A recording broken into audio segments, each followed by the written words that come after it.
In the name of Allah, the most merciful and the most beneficent. I am Minaslim here to teach you Hera Gablo, Act 4.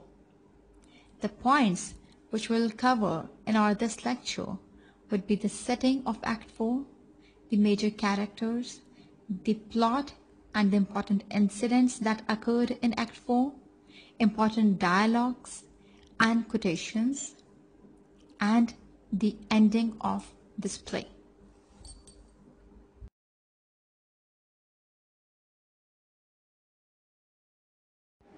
Setting Act 4. The same room at the Tesmans. It is evening. The drawing room is in darkness. The back room is light by the hanging lamp over the table. The curtains over the glass door are drawn close. Here are few words in these lines which are symbolically telling us that the setting and the atmosphere is melancholious atmosphere, gloomy atmosphere. Because it's evening, there is a darkness in the drawing room.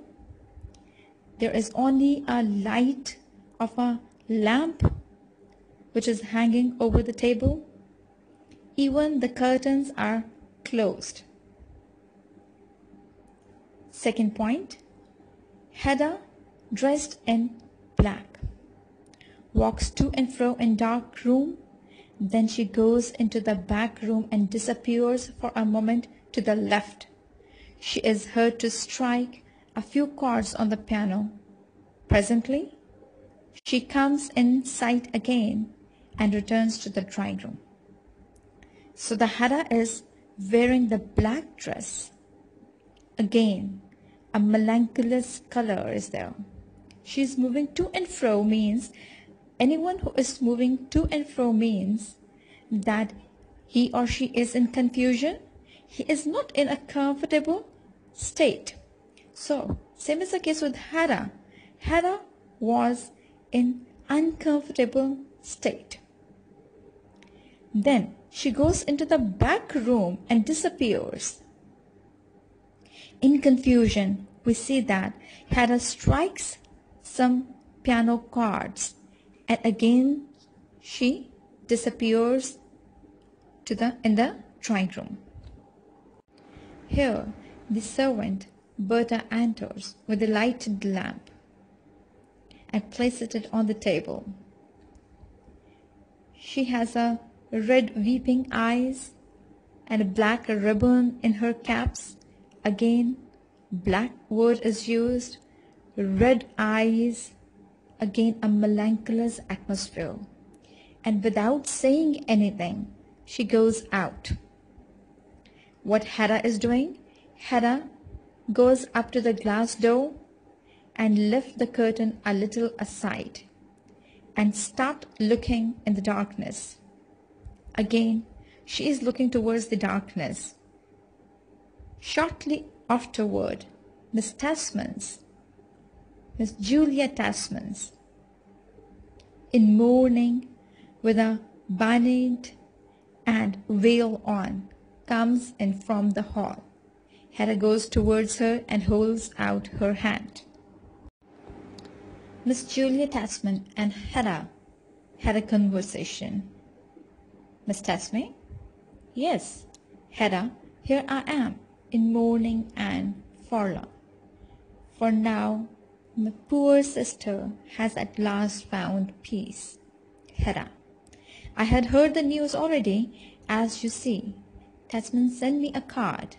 Miss Tasman, yes, he promised me he would, but nevertheless, I thought that to Hera, here is the house of life. I ought myself to bring the tidings of death. Hera, that was very kind of you. So Hera is actually trying to console Miss Tasman. And Miss Tasman has brought the news of her sister's death.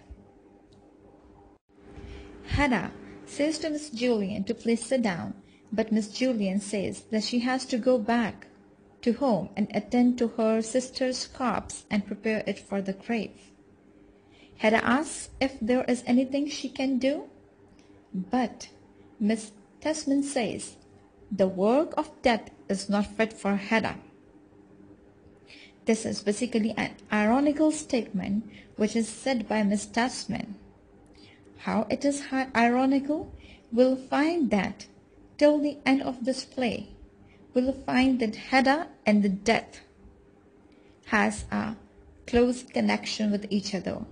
So basically this is a satire as well as an ironical statement that Hera has nothing to do with the work of death. Here, George Tesman enters. He is distraught of Aunt Rena's death and somewhat scatterbrained. Hera supposes that Aunt Julian will be lonely now because her sister has died. But Aunt Julian's response the Hera's supposition that she will provide boarding and care to some poor invalid or others means she is going to provide shelter to some poor invalids. Won't that be a burden? Hera wonders. Aunt Julian says it is not a burden at all, but the very reason of her life. Here, Aunt Julian is going to tell Hera that the actual reason or actual purpose of her life is basically to provide boarding, to provide shelter to some poor ones. Here we came to know that George Tesman is worried because of two reasons: Aunt Rena's death and about the Love Bragg's manuscript which he has to return him. But at this point, Hera reveals to her husband that she cast the manuscript into fire. Here is a dialogue between Tesman and Hera about the manuscript. Tesman, but of course, you told him that we had it. Hera, no. Quickly, did you tell Mrs. Alvested? Tesman, no. I thought I had better not. But you ought to have told him. Fancy if in desperation he should go and do him some injury. Let me have the manuscript, Hera. I will take it to him at once. Where is it? Hera, I have not got it. Tesman, have not got it? What is the word do you mean? Hera, I have burnt it, every line of it. Tesman, with a violent movement of terror. Burnt? Burnt? Manuscript? Hera, don't scream so, the servant might hear you. Tesman, burnt? Why, good God! No, no, no, it's impossible. So here we came to know that Tesman is basically worried about the act his wife has done. And Hera has burnt that manuscript which was written by Alert. After the violent reaction, Hera tells her husband that she has burned that manuscript for his sake, so that because she didn't want her husband to be outshone. Hera, I did it for your sake, George. Tesman, for my sake? Actually, Hera relents in her coolness towards him and professes to have burned the manuscript because of a love she does not really feel. As we know that it wasn't a happy marriage.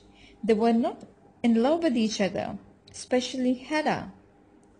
But she is saying that she has done all this for her husband's sake. Hera is going to reveal something. Hera, well, I may as well tell you that just at this time, impatiently breaking off, no, you can ask Aunt Julia. She will tell you fast enough. Here, Hera is going to tell something, but she is hesitating, and she says Tesma to ask it from Aunt Julia. Tesman. Oh, I almost think I understand you, Hera. Clasps his hands together. Great heavens, do you really mean it? Ah. Hera, do not shout so, the servants might hear. So, here we came to know that hesitantly Hera is going to reveal that she is pregnant by Tesman. Because of excitement and joy and excessive joy, Tesman laughs. Be quiet, Hera says, or the maids will hear. Tesman says excitedly that I myself will tell Berta. Hera clenches her hands and murmurs almost inaudibly, Hera, oh, it will kill me, all this. Tesman, all what, Hera? Hera, all this ambiguity, this absurdity. George. After that surprising news, Tesman became uneasy and thoughtful again when he remembers Lovborg's manuscript, which he has lost, which is burnt. And yet the manuscript, good God, it is terrible to think what will become of poor Elliot now. Another accident is going to happen. Lovborg's accident.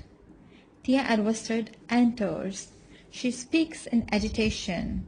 She tells Hedda and Tesman that she has heard the news of an accident of Lovborg's.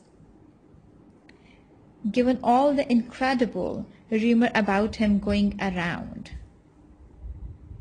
Tesman, moving about uneasily, we must hope that you understood them, Mrs. Alvested. Mrs. Alvested, no, I am sure it was of him. They were talking, and I heard something about the hospital. So, here Mrs. Alvested is going to reveal the news of Lovborg's accident and that he is in the hospital as well. After hearing the news, Hedda expresses surprise that Thea, a married woman, is going to inquire a man who is not her husband even, because it was a patriarchal society and women were thought of being inferior. So how a married woman can inquire about a man who is not her husband even? Hedda also advises Tesman not to get mixed up in this business about Lovborg. She has a fear because she has already conspired about the Lovborg. Perhaps because she fears she will implicate her in the man's death or in his manuscript's destruction even. Judge Brack enters, with his hat in his hand, enters by the hall door which Berta opens and closes behind him. He looks grave and bows in silence. Judge Brack, shrugging his shoulders, well, I regret to say, Elliot Lovborg has been taken to the hospital. He is lying at the point of death. Mrs. Alvested, oh God, Tesman to the hospital? At the point of death? So, here, that news is confirmed. Miss Alvested news which about Lovborg is being confirmed by Judge Brack. Here is an ironical conversation between Hedda and Judge Brack. Mrs. Alvested, oh, at least tell me what has happened to him. What is it? Tesman, you don't mean to say that he has himself? Ah, Hedda, yes, I am sure he has. Judge Bragg, keeping his eyes fixed on her. Unfortunately, you have guessed quite correctly, Mrs. Tesman. This is a satire which Judge Bragg is putting on Hedda. because Hera is revealing that she is sure that he has killed himself. And Judge Bragg ironically says that unfortunately you have guessed quite correctly, Mrs. Tesman. Mrs. Elvested, oh how horrible. Tesman himself has fancied that. Had shot himself? Judge Pratt, rightly guessed again, Mrs. Tesman. Here, Hera again reveals that she knew that he has shot himself. He died because he shot himself. Judge Bragg again satires and says, rightly guessed again, Mrs. Tesma. Mrs. Elvested, did an effort at self-control? When did it happen, Mr. Bragg? Judge Bragg, this afternoon between 3 and 4. Now, George Tesman and Mrs. Elvested are going to ask few questions from the Judge Brack. Tesman asks where Lovborg shot himself, and Judge Brack responds uncertainly at his lounging. Somewhere else then, says Brack. He also reveals that Lovborg shot himself in the breast. Hera is surprised. Not in the temple? Here is something we again see ironical, that she herself says, why not in the temple? Because Hera has suggested Mr. Lovborg to shoot himself in the temple, and Mr. Brack has revealed that he has shot in the breast. In the breast, Judge Brack repeats, in the breast. The breast is good too, says Hera almost inaudibly. So here we see the unsympathetic attitude and selfish and unusual attitude of Hera. In this conversation, we'll see that what is going in Hera's mind and how she taking one's own life. According to her, it's a worth doing deed, and it has a beauty in it. It is a good act. It is a courageous act to take one's own life, because it's a right thing to do. It's a right thing to think of one's own life. Hera, in a clear voice, at last a deed worth doing. Tesman, terrified, good heavens, Hera, what are you saying? Hera, I said there is a beauty in this. Judge Bragg, Mrs. Tesman? Mrs. Elvested, oh Hera, how can you talk of beauty in such an act? Hera, Illard Lovborg has himself made up his account with life. He has had the courage to do the one right thing. Mrs. Elvested, no, you must never think that. How was it happen? It must have been a delirium that he did it. Tesman, in despair. Now, Tesman has a sense of guilt that he has lost that manuscript, and he has lost the last work of his friend, which can make his name as an immortal. To think of Illard going out of the world in this way and not leaving behind him the book that would have immortalized his name.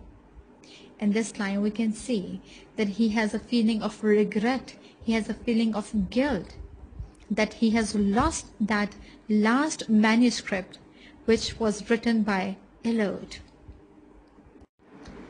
Tesman and Mrs. Elvested decides that they will reconstruct that manuscript, even at the expense of their own work. Tesman says that I will stop doing my research, but I will reconstruct the manuscript which was written by his friend, and Thea agrees to be his companion in the task. Mrs. Elveston, search in the pockets of her dress. Look here, I have kept all the loose notes he used to dictate from. Actually, Mrs. Elveston still have those loose notes or those notes from which he used to dictate his research. Testman, we will manage it. We must. I will dedicate my life to this task. Hera, you, George? Your life? Testman, yes, or rather all the time I can spare. My own collection must wait in the meantime. Hera, you understand? I owe this to Ellard's memory. Hera, perhaps. Hera is sitting in the armchair while Judge Bragg joins her. Because of Hera's so mysterious answers, Judge Bragg suspects that Love Bark meant more to Hera than she is willing to admit. But she refuses to answer such questions.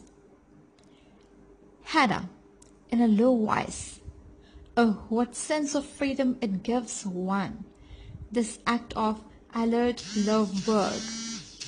Judge Bragg, freedom? Mrs. Hera, well, of course, it is a release for him.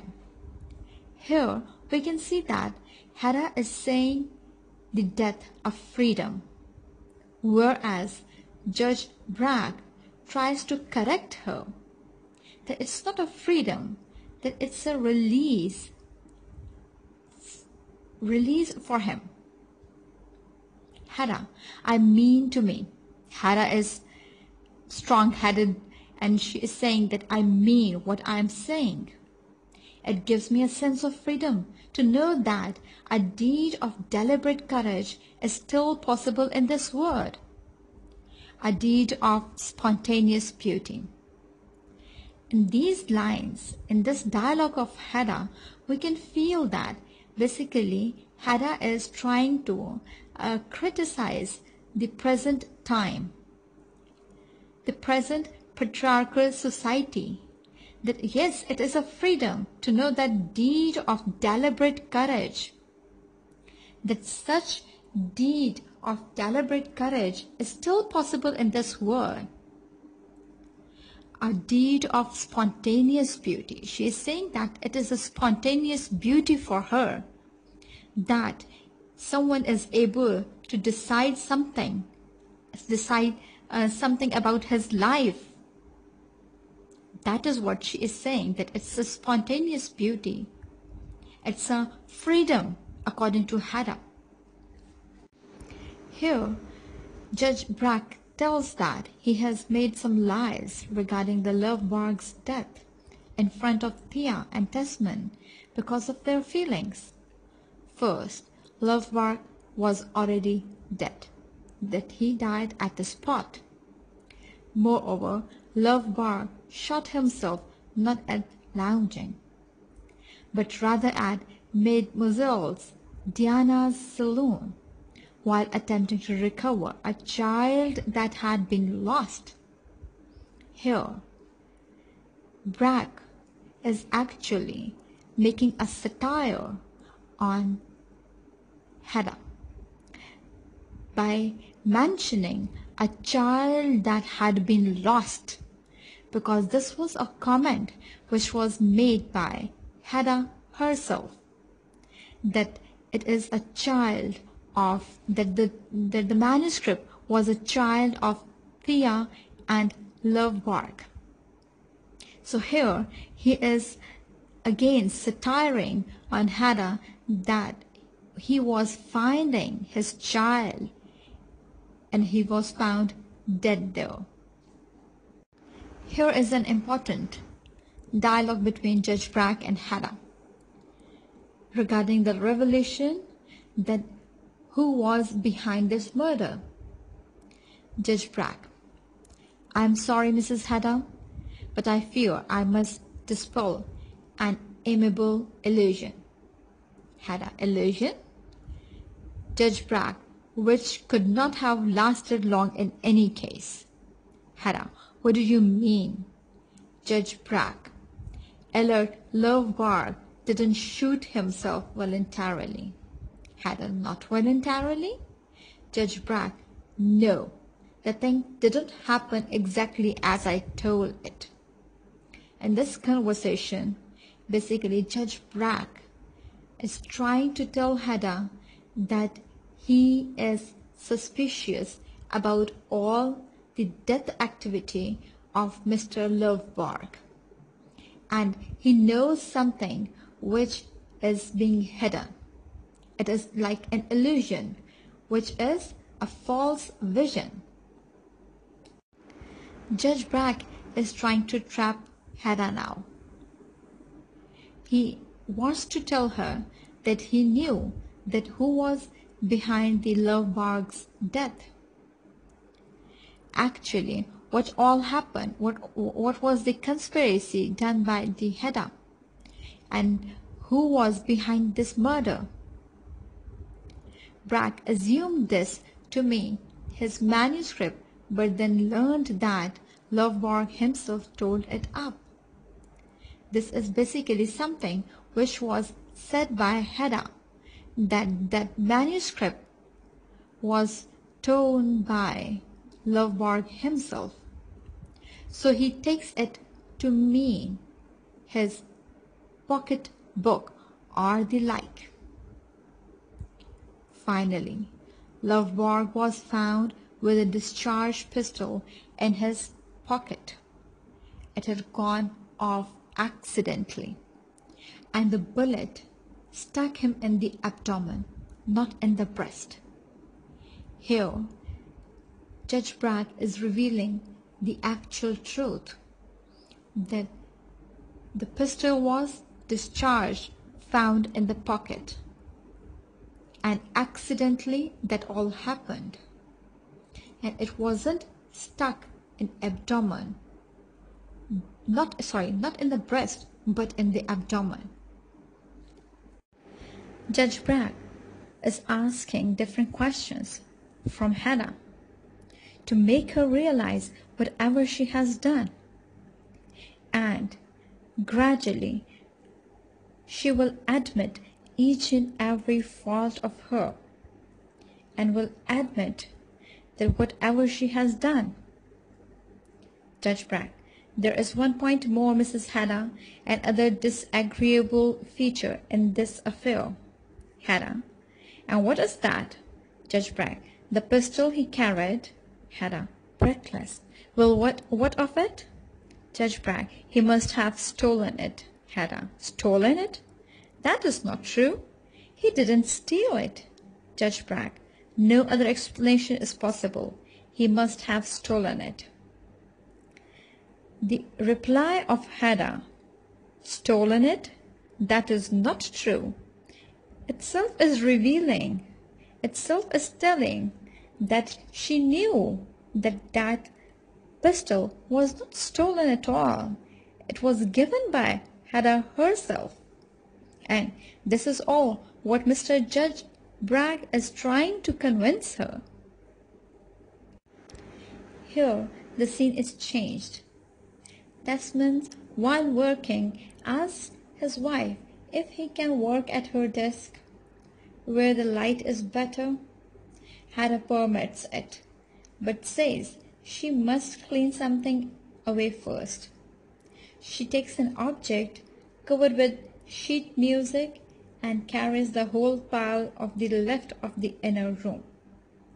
And what was that object actually? And then in the coming dialogues we'll came to know that that object was actually Hera's toy pistol, which was not a toy pistol, it was an actual pistol, but he plays with those pistols like a toy.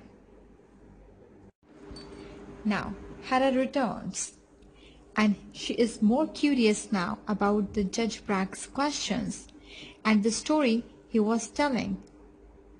Hera whispers, "What did you say about the pistol?" Judge Bragg softly, "That he must have stolen it." Hera, why stolen it? Judge Brack, because every other explanation ought to be impossible, Mrs. Hera. Hera, indeed. Judge Brack glances at her. Of course, alert Lovebark was here this morning, was he not? Now, by asking this question, Judge Bragg is making the things clear in front of Hera and trying to confirm the whole story as well. Hera, yes. Judge Bragg, were you alone with him? Hera, part of the time. Judge Bragg, did you not leave the room while he was here? Hera, no. So, Judge Bragg is trying to confirm one thing. If they were together and Hera didn't leave her room while he was here, that's mean Mr. Lovebark wouldn't be able to steal the pistol by himself. He was actually given that pistol. Judge Bragg, try to recollect. Were you not out of the room a moment? Judge Bragg is confirming the things by asking the question again and again, then whether she was in the room or not. Hera, yes, perhaps just a moment out in the hall.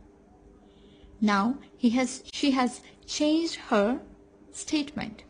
Judge Bragg, and where your pistol case during that time? Hera, I had it locked up in. Judge Bragg, well, Mrs. Hera, the case stood there on the writing table.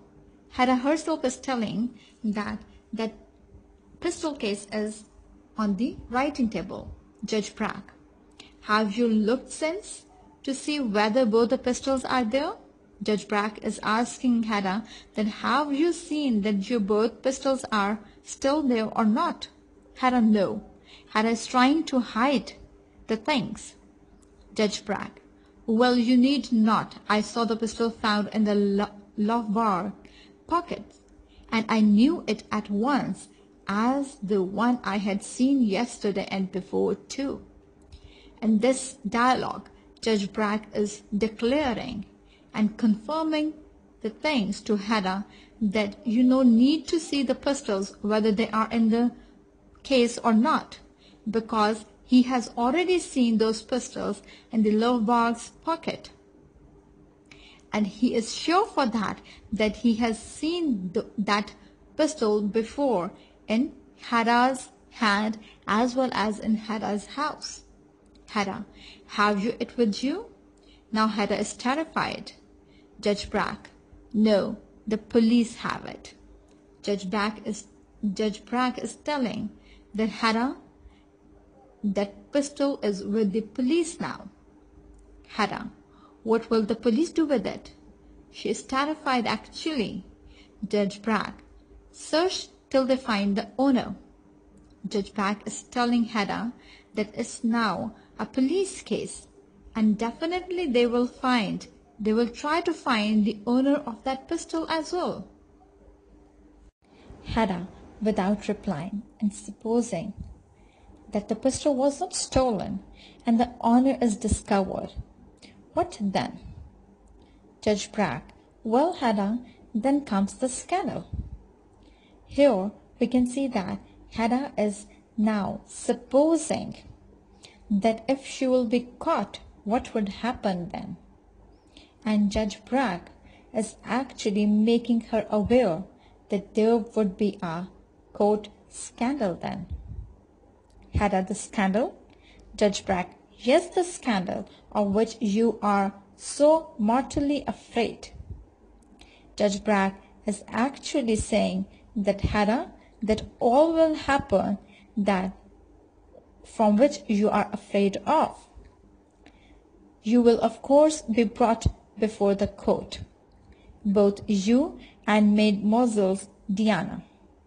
She will have to explain how the things happened, whether it was an accidental shot or a murder. By using the word murder here, Judge Bragg is actually making the Hera aware of the case. Did the pistol go off as he was trying to take it out of his pocket to threaten her with? Or did she tear the pistol out of his hand, shoot him, and push back into his pocket? That would be quite like her, for she is an able-bodied young person, this same Mademoiselle Diana. Judge Bragg knows that the pistol belongs to Hera, and he tells him that in the appearance of court, she has to tell them that whether the pistol was stolen or she gave it to him. With a half-taunting look, Brack says that one generally acquiesces to what is inevitable. Hera returns the look. He may be right. Here, actually, Judge Brack is taunting Hera that mostly it is accepted which cannot be avoided. So, the things can be clear in front of court as well, because the facts cannot be avoided. Hera has feelings of fear and anger as well, and says to Judge Brack, "So I am in your power, Judge Brack. You have me at your beck and call from this time forward." Judge Brack whispers softly, "Dearest Hera, believe me, I shall not abuse my advantages." "Hera, I am in your power none the less, subject to your will and your demands. A slave then. No, I cannot endure the thought of that, never." Hera is actually trying to tell that she was the slave before and she will be the slave again. First, she was the slave of her husband in this society and that patriarchal society, and now he will be slave of another man, that would be Judge Bragg, because he has all the secrets. And she don't want this actually. Judge Bragg looks half mockingly at her. People generally get used to the inevitable. Having lots of doubts and suspects in Hera's mind, Hera says that Thea is now sitting here with Desmond, working just as she used to sit with Love Bragg. Thea says she just hopes she can similarly inspire Hera's husband. This is that doubt which was disturbing Hera actually. That Thea and Desmond are sitting together and doing work together, and they can make a relation together. It will come in time, Hera says, and Desmond says that he is beginning to feel the same thing. Hera asks if she can anything do to help, but Desmond says that she should just enjoy Judge Brack's company. So here we can see that both husband and wives do not have a very much understanding with each other. They have confusions in their minds as well. Hera is super disturbed now and she wants to take some rest. Hera: "Thanks, but I am tired this evening. I will go in and lie down a little on the sofa." Desmond: "Yes, do, dear." Hera goes into the back room and draws the curtains. A short pause. Suddenly, she is heard playing a wild dance on the piano. So, the Hera wants to relieve herself from this disturbance, from this worries and tensions. She plays the piano. Because of Hera's weird behavior, Desmond feels that Thea and he should not work together. Might be this is the reason that Hera is feeling disturbed. He says that Thea will have to move into Aunt Julia's lounge, where he can come up in the evening to work instead. So they decided to do the work in Aunt Julia's lounge.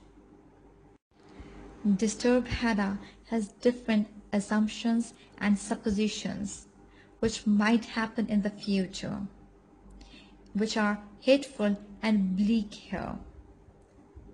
Desmond and Mrs. Alvested will fall in love over their work. That was her first fear and assumption as well. The second is, and Bragg will blackmail Hera for rest of her life, which is unbearable for Hera anymore. Bragg will blackmail Hera into an affair during their long hours alone together. These are the things which are disturbing Hera badly. Here we'll see what happens next, which would be almost the last scene of this play. A shot is heard within. Desmond, Mrs. Alvested, and Brack leap to their feet. Desmond, oh, now she is playing with those pistols again. They thought that Hera is again playing with her pistols. But let's see that. He throws back the curtains and runs in, followed by Mrs. Alvested. Hera lies stretched on the sofa, lifeless, confusion, and cries. Berta enters in alarm from the right. Desmond, shot herself? Shot herself in the temple? Fancy that. Judge Bragg, good God, people don't do such things.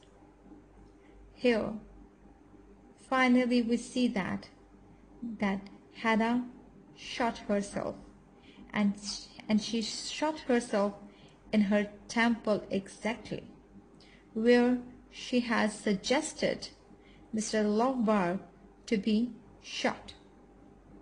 And that's the tragic ending.